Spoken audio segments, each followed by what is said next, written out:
Ni Saloa naiz eta 48 urte egin bertuta urten.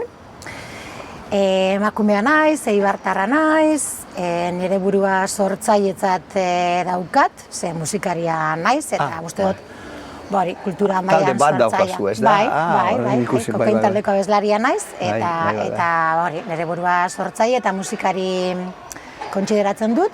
Irakaslea ere ba naiz. Eta irakaslea haur txikiekin, beraz familiekin ere bai erazuzenean, eta baita lehen hezkuntzako gaztetxoekin pizkatxo bat musika ematen eskola.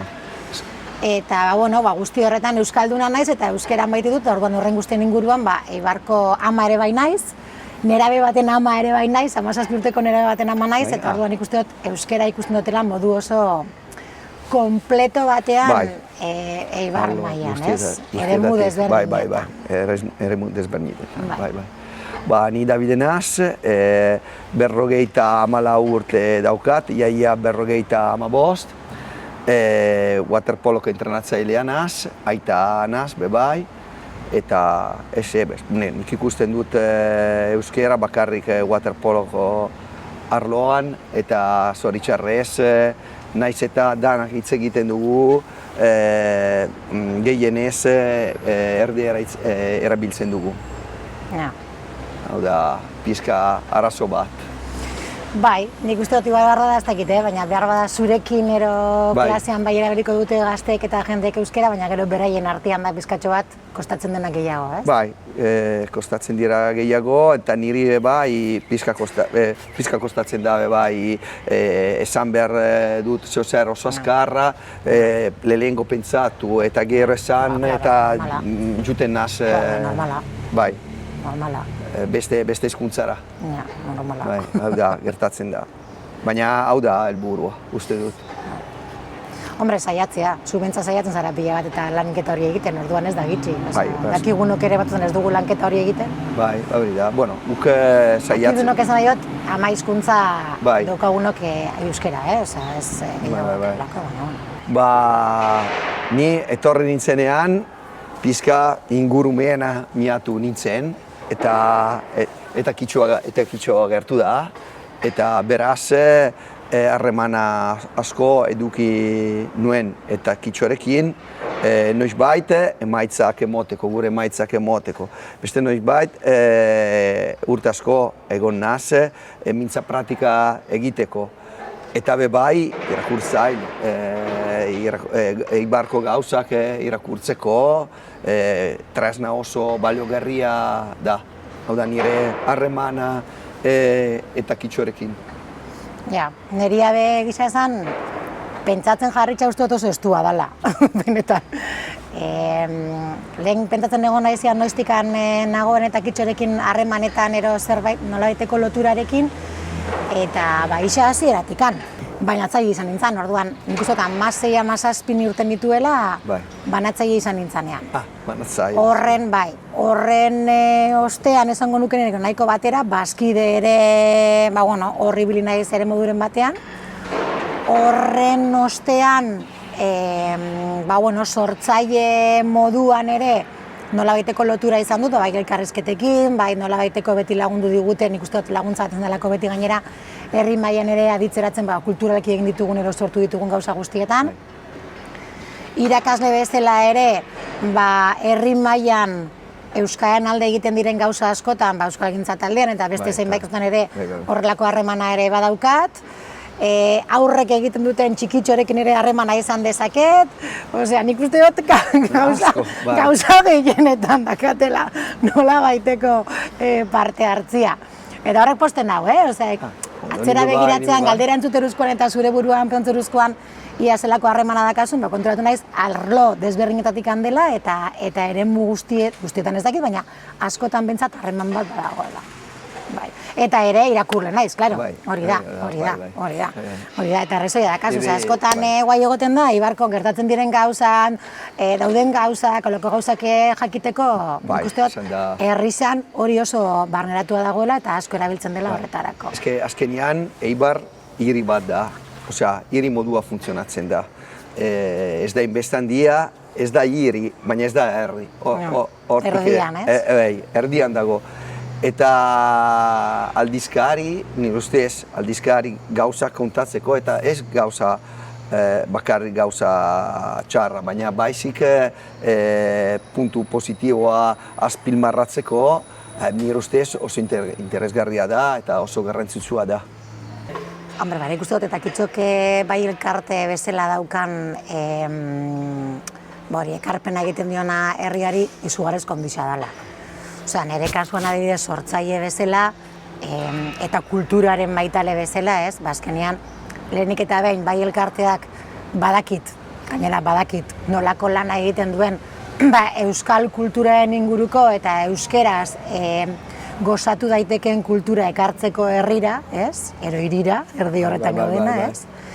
Eta gero, niri dago gauza bat asko gustatzen zaidana eta behar bada batzutan ez diogula garrantzia askorik emoten, baina askotan irakasle bezala batutela oso importantia dela. Eta aldizkaria beti ikusi dut, dela zerbait oso barneratua dagoela Eibarko etxe askotan. Oso modu desberdinetan, esan nahi dut.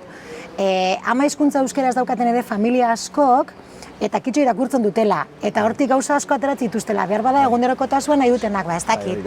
Bapatean jakitea, zerbait sortzen ari dela, liburutegian, ero dagoela ez dakit zer, ero dagoela ez dakit kuantos. Eta askotan konturatu nahi, ze jendea etortzen zaizu, eta lo ikusi zaitut eta kitxuan ez dakit zer, irakurri duzu eta kitxuan dagoela ez dakit zer. Eta hori iruditzen zait, euskera erabiltzeko hain zaila dugun eremu guzti hauetan, hain barneratua egotea etxeetan oso praktikoa dela. Egia da. Eta orduan horrek eramaten duela, nolabaiteko ekarpen eta askoz ere indar gehiago ukitzera egiten duen lana. Bai. Nik uste hori asko dela. Bai, honi buruz motor kulturala da, eta bai, euskerako bultzatzaile handia da. Azkenean, Eibarren, nik pizka zoritxarrez, ni bai arazo bat, arazoan bat nago, eta gian konponbide, dana arazo gara, baina dana konponbide izango ginen.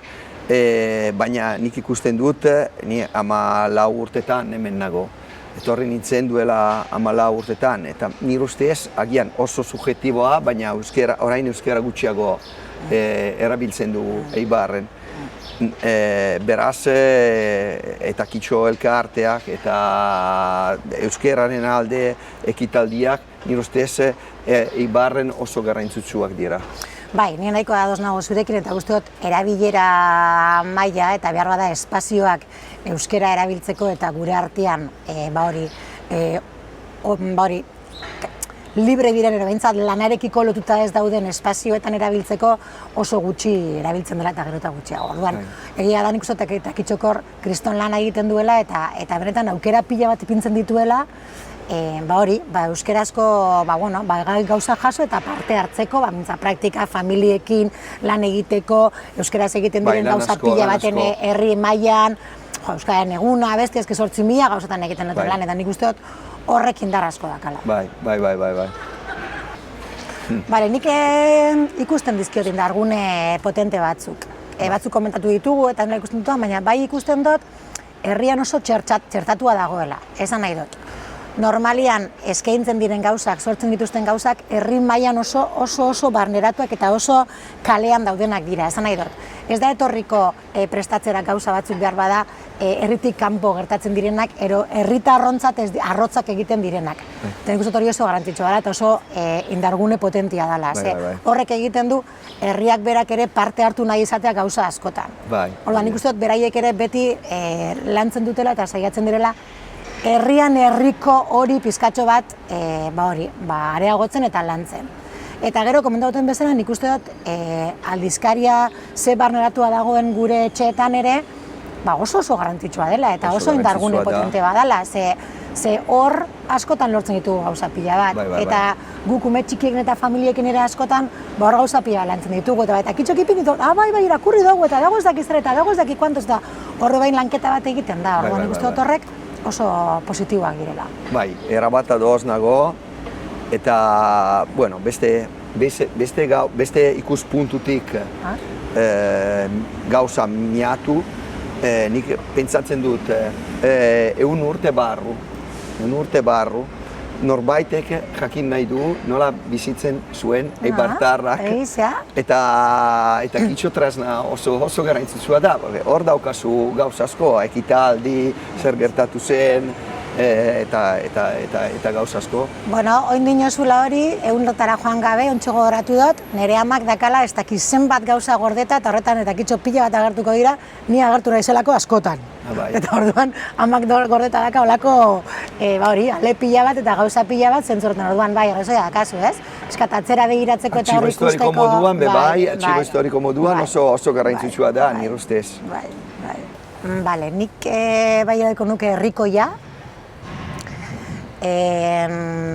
berritzailea ero inovatzailea ere esango nuke, ze iruditu zait beti jo duela, pilpilan dauden gauzetara, pilpilan dauden kulturalki ere gauzetara, osea, beti begiratzen pizkatxo bat aurrera pausuetan, eta hirugarren bat, ez dakit, hirugarren bat esango nuke langilea, herrian oso sartua.